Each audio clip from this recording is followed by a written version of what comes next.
Hi everyone, welcome back to another episode of Talks in Class. I am Jenna, your host on this time traveling adventure. I hope everyone's had a great week.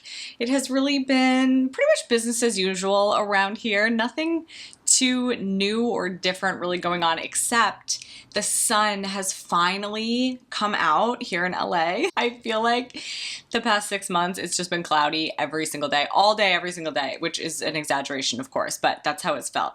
So this morning I woke up to blue skies first thing in the morning, which was just so amazing. It feels like summer is finally here, and now I'm like ready to get outside and do all the things. I love being outside, and when the weather's nice, it just makes you want to go outside. I like to hike, I like to go to the beach, I like to just be outside, like eat outside, have a cocktail outside on a patio, wander around, do some shopping, just like soak up the fresh air and the sunshine. I need the sunshine and a little fresh air to thrive. It really just makes all the difference. On the indoor activity front, I started season 2 of Cruel Summer. So far, I love the Y2K setting. I don't know, season 1 was just so good. I feel like when I watched that, it was pretty much the only show I had seen in a really long time, like probably months before I watched that I was really genuinely excited about watching. And it's been so long now since the first season. I personally should have waited until all the episodes were released because it is a week-to-week thing now. I hate that the streaming services are doing this now. I get why they're doing it because they don't want people to sign up, binge, and then cancel, but I don't like having to wait. I'm impatient, but I also don't have a great attention span and I forget what's going on. But I already watched the first 3 and now I'm waiting. So, like I said, I do have high hopes. I will report back, but let me know if anybody out there is watching, what you think so far. So as always, I will start with my what good happened. I found a great hairstylist. And this may seem insignificant, but let me tell you, as somebody who has moved around a lot, one of the most annoying things about moving to a new city is finding all new people and places. Kind of those just everyday things that you take for granted because you just have them and you know where to go, like doctors, a hairdresser, the vet for your dog, the dry cleaners, whatever. Those just like everyday life things that you have to find a new one when you move. So this hairdresser was recommended by somebody who I don't even really know, but I went, tried it out, and my hair turned out great. I gotta say, I'm really happy with it. I'm happy with the color. I'm happy with the cut. I also just liked the vibe in there. This is really important. Anybody out there who colors their hair or does any sort of chemical processing to their hair, you guys understand. Sometimes you're there for like 3-4 hours. You have to be in a place where you're gonna enjoy yourself, because sitting somewhere where people are like rude or get stuck up, I hate those vibes, for 3 hours, I can't do it. I was actually sitting next to this other woman who was also getting her hair done by the stylist next to me, and we started chatting about like current fashion trends, and then we started talking about past fashion trends. We were talking about Rock of Love, so it was fun. It was a fun little day, and I'm happy to have that just, checked off my list. I also do want to let you guys know that since it is now summer, I am going to be putting the podcast on hiatus beginning in July. My current plan is to keep the podcast on a little hiatus for the months of July and August, so basically through the rest of the summer, so that I can essentially just work on some back-end things to streamline the process a little bit. There will be one more episode next week, and then starting in July, I will be on that little hiatus until probably the end of the summer. So be looking out for new episodes come September, I guess. For this week's conversation, I feel like this is kind of a random topic, but I was thinking about what I wanted to talk about, and I couldn't really think of anything that I was excited to talk about, and then this just popped into my mind, and it had me instantly reliving so many funny memories. So this week, we're going back to the 90s once again to talk about gym class. But before we do, a quick reminder for all of you that summer is here. And if your wardrobe is in need of a little summer refresh, my clothing rental subscription service, the Jenna Barclay Style Box, is a really great way to mix up your closet and try new styles without that commitment of having to buy new clothes.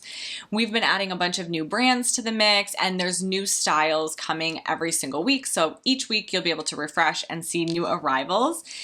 And there's just a big mix of stuff ranging from, cute sweats and kind of lounge casual clothes to dresses to jeans to office-friendly outfits. So it really is more for your everyday wardrobe, but there is stuff for events and things like that. You can try it completely free for your first month by heading to jennabarclaystylebox.com and just clicking Get Started. That first month will automatically be applied.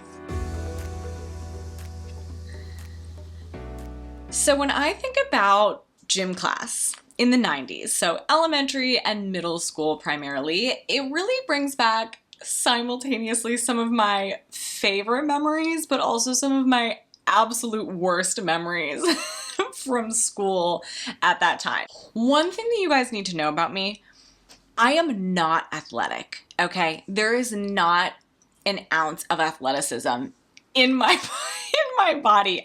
I am a fit person, physically fit. I enjoy being active. I can run in a straight line for an extended period of time and my heart won't explode, but I am not athletic. Okay, those are different things. And this is important. I cannot throw a ball. I cannot catch a ball. I cannot shoot a basket. So the idea of having to do athletic things in front of my entire class as an already awkward, 10 or 11-year-old or whatever, was pretty much my literal nightmare as a kid. I especially dreaded any activity with a ball because, again, not athletic, not coordinated. Baseball, dodgeball, basketball, forget it. No thank you. Those foam footballs, what did we even do with those? Did we play? I think we played flag football, actually. We had those little belts that would strap around your waist, and they had the little, the two metal buckle things, and you thread the little the little belt through it, and then someone would pull the flag off of the Velcro waistband on your waist. Whatever we did, I was bad at it. I am confident I can say that I was probably really bad at it. We had this one game that we would play that was basically a more creative version of dodgeball. We called it trench, but according to Google, some people called it like prison break or prison ball, and there's a whole bunch of different variations that are essentially the same game with different names. But it was like dodgeball, except for when you got out, so you got hit by a ball, you would have to go to the other team's trench, which was just standing along the back wall of the gym on the opposite side of your team. And there were ways to get your teammates out of the trench. I don't really exactly remember what the rules are, but the way that I would approach this game was that when the game would start, all the balls would be on the center line, and each team would rush to grab the ball and start throwing them at each other. I would run up to the front line and act like I was going for a ball, but then just really hope that someone would hit me right away so that I could go to the trench and then just stand there for the rest of the game. And I would dread whatever the thing was that would release the teammates from the trench, because that meant that I had to go back into the game, and I just did not want anything to do with this awful game. And we played this all the time. I feel like this was the go-to game or the go-to activity when the teacher didn't really know what to do with us, or it was raining or something. They were like, let's play trench. And I was like, please God, no. But for some reason, kickball was the worst for me. I was mortified at the thought of playing kickball. I just had this vivid fear that I was gonna, try to kick the ball, and instead of kicking the ball, I'd miss, and then kick my legs up over my head and fall down flat on my butt in front of everybody, or something like that. So I would do everything in my power to avoid actually getting up to kick the ball. I'd go to the back of the line every single time and just stand there just praying that 3 people got out before it was my turn. And sometimes the gym teachers would be mean and make us pick up the line where we left off when we'd switch again. So then I would just inch my way up to the front of the line and just hope someone's getting out. Sometimes I would probably try to get out on purpose. I don't know. But I feel like sometimes they just let it slide, and they let the little athletic boys who really loved kickball kick over and over again, because they wanted to anyway. Why make me go through that torture when these little boys were itching at the opportunity to kick the ball again. And sometimes we'd play kickball inside the gym, I guess when it was like raining or cold, which was pretty often because I grew up in Wisconsin. And you'd always get that one kid who would kick the ball super hard and would go flying across the gym and just smack into the back wall of the gym. And it would make that noise. You know that noise. It's like a smack combined with like a boing of those rubber playground balls smacking against the wall of an echoey gym. And if that happened, if that kid kicked that ball and it hit the back wall of the gym, you better duck and cover, because that ball was flying back at you and it was probably going to hit someone in the face.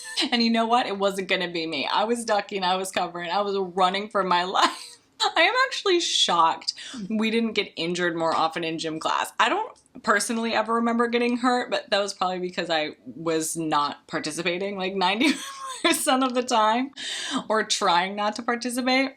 I actually got the experience of the horror of gym class kind of full circle as an adult, as a substitute teacher for elementary Phi Ed one day. So after college, I had a semester in between graduation and going back for grad school. So during that semester, I lived home with my mom and I would substitute teach because I was going into grad school for a higher education, like academic focus degree path. So I would be teaching college, and I guess I thought, yeah, teaching middle school is the same thing. But anyway, I would substitute teach, and I subbed mostly middle school English, sometimes like middle school math, but I actually really liked the middle school kids, especially in something like English. But one day, I guess they were short on subs and they asked if I could cover for elementary school physical education the next day. And I thought, sure, like that sounds fun. I'll play kickball with these kids. No, you guys, I was so very wrong. If there are any elementary gym teachers out there, bless you, because I think I cried that day. I remember really vividly sitting in the little equipment closet in the gym that also served as the gym teacher's like office, sitting at the desk, eating my lunch, and just like having to talk myself down from a panic attack. It was horrible. The kids were so wild. There were so many tears. I mean, they just kept crying. All of this, they were all crying. So many fake injuries. There was this one little girl I remember, this is my karma. This is just all this would make sense that this would come back to me. This one little girl did not want to participate. She didn't want to do anything. And she proceeded to make up every injury you could imagine to try to avoid participating. She came up to me and told me that her foot hurt. And then like 5 minutes later, it was her whole leg that hurt. And then it was both legs. And I remember she was limping around. She didn't do anything the entire class. So like, how did you injure both your legs when you didn't do it? You were standing in one spot the entire time.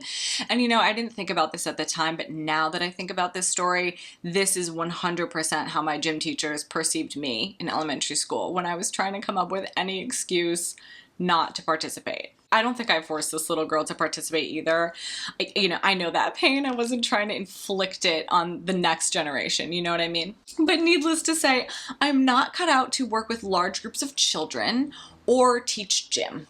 So when I was in elementary school, I think we had gym on certain days of the week. I think gym was maybe twice a week, and then the other days we had probably music or art in that time block. So maybe we had gym twice, music twice, and then art once. I'm not sure, but we didn't have gym every day of the week, thank God, because I would not have been able to handle that. And then in middle school, it just got worse. Like elementary school gym was not great, but we still had some fun days. Middle school was just pure torture gym class. Like nothing about it was good.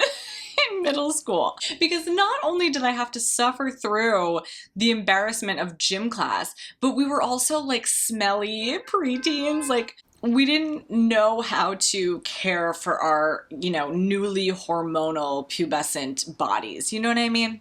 We didn't have uniforms for gym either. So in elementary, we just wore our regular clothes, obviously, because we were children. But in middle school, we had these reversible jersey things that we would put over our gym clothes that we brought from home. But they weren't like, the bucket of pennies that people would just grab. Like, thank God, they actually were our own. So at the beginning of the school year, I guess they issued us our own little reversible, middle school gym jersey. And we would wear this little jersey thing over our gym clothes that we chose. And of course, the standard uniform for gym clothes in my middle school was a pair of cotton Sophie shorts, or maybe if you were really fancy, you had like some shorts with something written on the butt, but I feel like we just had kind of like standard cotton shorts and these little racerback tank tops with built-in bras that we all bought at Walmart. We had them in like every single color. Sometimes you'd buy them in 2-packs. We wore these things not just for gym, but we would wear them like as regular clothing. We thought these were very, very cute outfits. And you know, we never washed our gym clothes, or at least I never remember washing our gym clothes. Like I can't imagine, they probably had to tell us, like on a certain day, you all have to take your gym clothes home and wash them and bring them back. Otherwise, there's no way we would have washed them. We just threw them in the gym locker, doused everything with cucumber melon, and locked that thing back up until the next gym class in the gross, smelly locker room that was in like the basement of the middle school. I remember it had like this trail of water that would run across the floor, and I don't know where it originated, but it would go to the drain kind of in the center of the floor. We had like a name for it. We called it the river or something, but it was gross. It was not a cute space. The worst part of gym class though, by far, no matter what age, what year, the worst part was the presidential fitness test. If you are not personally scarred by the memory of the presidential fitness test in gym class, you're very fortunate because this was the worst day of the entire school year. The fitness test was like standardized testing for physical education. So it consisted of, you know, a series of tests to basically gauge things like our strength and flexibility and endurance, but they would also weigh you and do like a skin pinch test to measure your body fat.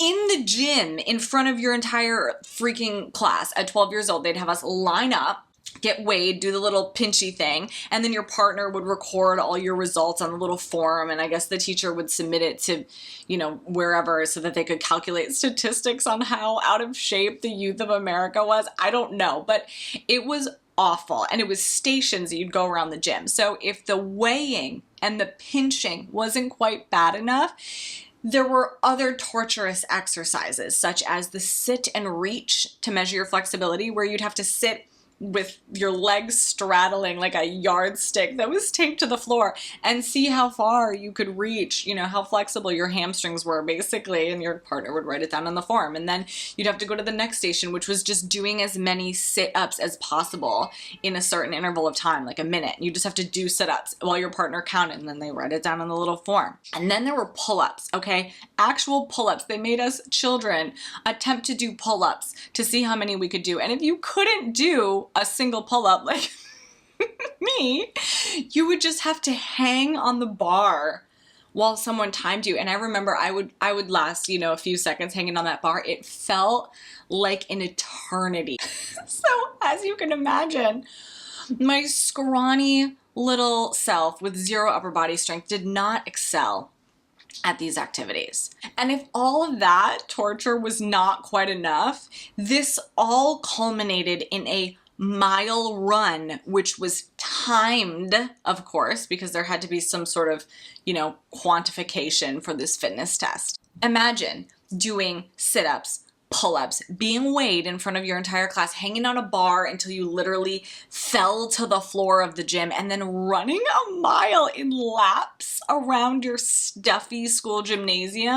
And, you know, that was just third period. Like, you had to go to social studies afterward and try to focus on the 3 branches of government. But aside from the more horrifying aspects of gym class, like running the mile and fitness testing and getting like smacked in the face with a dodgeball, there were the things in gym that were like fine, you know, they weren't horrible, like running the mile on a 90-degree day and then having to go sit in classes for the rest of the day afterwards. There were things like, you know, jump rope. I always liked the jump rope unit. We'd bust out those long plastic beaded jump ropes, you know the ones. They were heavy and they were so loud, you know, we'd play double dutch or whatever with them. I can still hear the sound of those plastic kind of bead things that were on the jump rope scraping the gym floor, like to the rhythm of the double dutch. Those things really hurt too if they hit you. Like if you had a good double dutch game going and you tried to jump in and you missed those things and they smacked you in the arm, you knew you were gonna have some good welts from those big plastic jump ropes.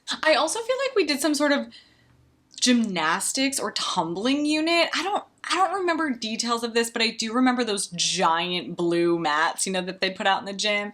For some reason, this conversation is bringing back so many sound memories. I can remember so many sounds of gym class because the thud of those big blue mats hitting the gym floor is ringing in my ears right now. And speaking of the big blue mats and all the equipment, there was always that one kid, you know, that one kid that would volunteer to drag all the equipment out of the closet before gym class. It was the one or two boys in every class that could do a bunch of pull-ups during the fitness test, and those were the ones when the gym teacher would ask for volunteers to go drag the blue mats out of the closet, or I don't know, get the bag of wiffle balls or whatever. Everyone had these kids that would jump at that chance and they'd run off and they'd get all the stuff and they'd come dragging it out. Not me, obviously. I was sitting in the corner talking to my friends about, I don't know, boys. And honestly, the longer these kids took to drag the equipment out, the better, because I was counting down the minutes until gym class ended. So it was always really exciting to me when we had an activity that required an elaborate setup, but for some reason the gym teacher didn't have time to set this up beforehand because that ate into the activity time. And then there was perhaps the strangest gym class activity, and I don't know if this is just because I grew up in the Midwest in like a tiny town or if this was a universal thing, but we had a whole square dancing and line dancing unit in gym where we would take weeks to learn various dances. We were in like third grade learning how to, you know, do-si-do and line dance to Achy Breaky Heart, which was playing on like a boombox sitting on the floor of our elementary school gym class, and we're all line dancing to Billy Ray Cyrus wearing our Winnie the Pooh sweaters or windbreakers or whatever. And then later, this was probably in high school, I feel like, we had to learn kind of ballroom type dances where we had to dance with partners. I am actually dying thinking about my 15-year-old self learning how to foxtrot with some boy in my high school gym freshman year, like before lunch. But at least from what I remember, we didn't have to dance with boys in elementary school. Like, we would have lost it if we had to touch some boy's clammy hand and like actually do a partner dance with them when we were like 8 years old. We were so obsessed with boys in those later elementary school years, at least my friends and I were, like 5th, 6th grade. We were so obsessed with boys, but we were also so afraid of them. Like, we would not go near them. We didn't want to talk to them. God forbid we have to touch them, like hold their hand or something. Like, we would have melted into a puddle of embarrassment had we been required to touch a boy's shoulder in gym class in 6th grade to like learn how to waltz. But we really did so many weird things in gym class now that I think about it. Like, I think we had hula hoops. I feel like we only used those during open gym time. Did you guys have this too? Those days were actually the best. I feel like this was another thing that they did when they just didn't really have anything planned, or if the weather was really bad and we had an outdoor activity that we were supposed to be doing. But it was basically where you could just do whatever activity you wanted for class that day as long as you were active. So there'd be little huddles of kids forming that would do different things. Like some boys would go play basketball and, you know, some girls would jump rope in the corner. I feel like my friends and I would always either jump rope or we'd get the hula hoops out. And that was so fun. Spend 45 minutes or however long it was hula hooping in the corner of the gym. Ideal gym class. And then as we move along the spectrum of worst to best gym activities, there were the top level gym activities, the best activities, the activities we looked forward to actually all year long in gym, even me.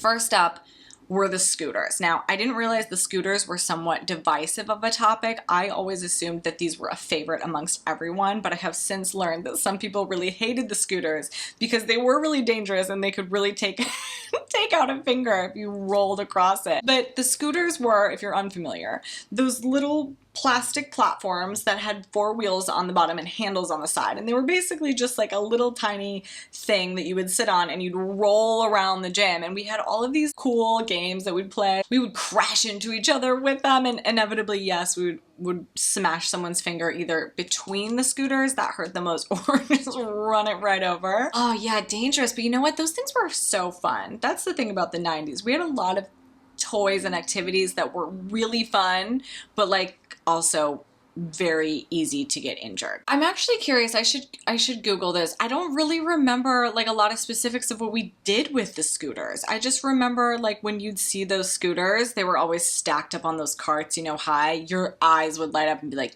yes, it's scooter day. And again, this required little to no athletic ability. All I had to do was scoot across the floor. I was doing stuff. If we were playing a game on the scooters with a ball, I could just ignore the game, just scoot around. It was the best.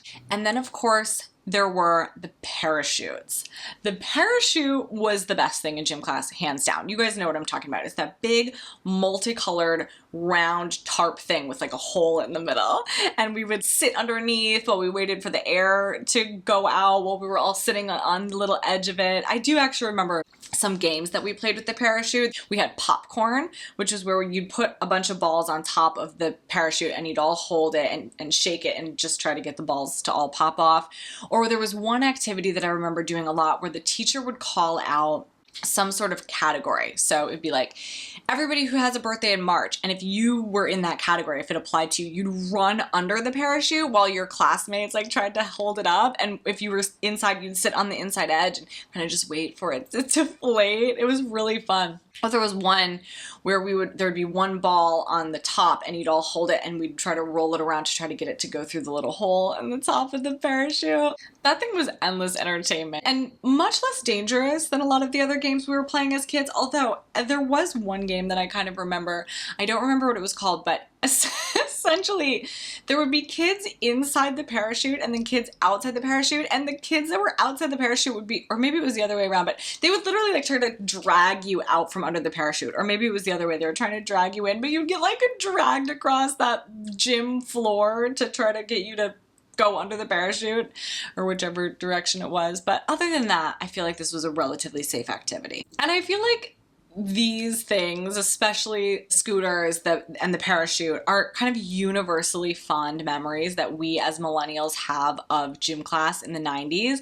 But I was curious about what other kind of horrifying memories people had of gym class. Maybe there's a trauma that I blocked out or something, you know what I mean? So I took a poll over on Instagram, and some of the responses when I was reading them were giving me hives. So many things that I forgot about. So I'm going to wrap this up by unlocking some uncomfy memories for all of you and sharing the top 5 most common, or I guess just funniest, in my own opinion, responses from you guys about your least favorite things from gym class back in the 90s. Number 5, crab walking around the gym. This one, when I read it, literally made me laugh out loud. Like I cackled because I had forgotten all about doing this, but for some reason, like, why was this such a thing? Like, I feel like we did this so much more than ever necessary. I have so many memories of crab walking around the gym. And for what? Can someone tell me why we were always in a crab walking position in gym class? Like, what was the purpose and why did it happen so often? Number 4, climbing the rope. You guys, I think I had blocked this out because this was my least favorite activity. I mean, there was the presidential fitness test, it was really bad, but climbing the rope was up there. That was my next least favorite activity. I'm actually convinced that this was impossible for me. Like, physically impossible. I don't know how anybody did it. I couldn't even get more than a few feet off of the ground and I would just give up and jump down. And I was always afraid that like I was gonna slide down the rope and get rope burn on my hand. No, no thank you. Number 3, yo-yos. This one really killed me because like, how did I forget that we had a whole yo-yo unit in gym? Like, we had a bucket of yo-yos and you would go, you know, get your yo-yo and practice with it. I feel like this was in high school, maybe freshman year, but how was this part of physical education? Like, what is physical education about learning how to yo-yo? I mean, I still can't do it. I need the yo-yo that's spring-loaded. Number 2, naturally, is running the mile. Obviously, this one came up over and over and over in a lot of different variations. Some people really had an issue with just running in general in high school. Some people had an issue with running the mile like in the middle of the day and then having to go sit through the rest of your class. A lot of people had horror stories about where and how they had to run the mile back in elementary and middle school. One person told me that they had to run through the hallways of their school. And I remember doing this in middle school after school. I think we did it for maybe track or volleyball practice or something. We'd have to run the length of the school back and forth, I guess, if it wasn't nice outside, but not during the school day. And she was telling me that there would be people sitting outside of the classrooms, like on lunch or whatever, and you'd have to run past them in your gym class. I would have died. But you know what? As a runner, I don't have particular trauma from the actual running part of it, but it is more of the overall process for me. We had to run a mile around the perimeter of the public park that was next to our middle school, or just like around the gym, over and over and over, that stuffy, sweaty gym. And right smack in the middle of your school day, right after I took a tray of chicken nuggets to the face in the cafeteria, you want me to run a mile in laps around the gym? And then number one, of course, the worst, the least favorite, the most hated activity from gym class in the 90s was the fitness testing. This was a very unanimous decision. Nobody enjoyed this. It was absolutely traumatic. We all have really bad memories from this, and everybody had their thing that they hated the most. You know, some people hated the pull-ups, some people hated running the mile, some people hated getting weighed in front of their peers. I mean, naturally, that makes sense. But the whole process in its entirety really gives me such bad memories because, like, as if standardized testing in academic classes wasn't bad enough, like the pressure of that, we also had to do it in physical education. And as a really unathletic person, this was my literal nightmare. Like, this is traumatic. I do have to mention a couple of honorable mentions that weren't necessarily activities from gym class, but gym class related experiences that came up often in this list. The first is just kind of the locker room experience in general. A lot of people mentioned changing in front of other people. A couple people mentioned that they didn't have showers accessible to them, so they had to just like go about their day stinking and being all gross from gym class. I never remember taking a shower. I do think that there were showers that were probably functional in my middle school gym, certainly in my high school. Never once did I take a shower. I opted to just bathe myself with a Stridex wipe, cover myself in cucumber melon, and go about my day just kind of sweaty. And then the second honorable mention, which really deserves a place on this list because it is not a nice activity, picking teams. Just the whole idea of picking teams, you know, in the traditional sense. Team captain 1 picks, then team captain 2 picks. Because you know what? There are going to be kids that are picked last. And as, again, a not athletic person, I'm sure that was always me. Like, if you were smart, you didn't want me on your team because I was not good at anything. So why would you pick me?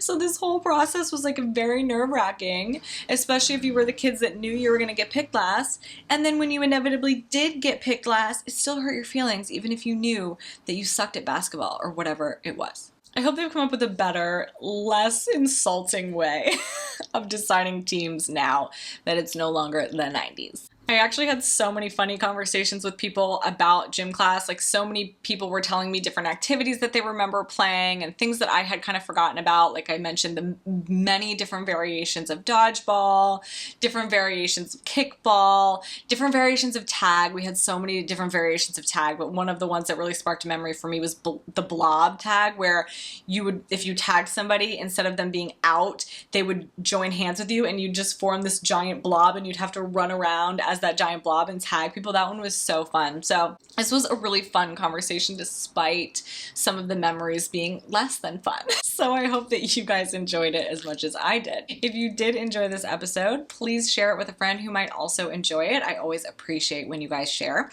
And don't forget to rate, review, and subscribe so you don't miss an episode. I will be back next week for one more episode before my summer hiatus. I will see you guys then. Bye.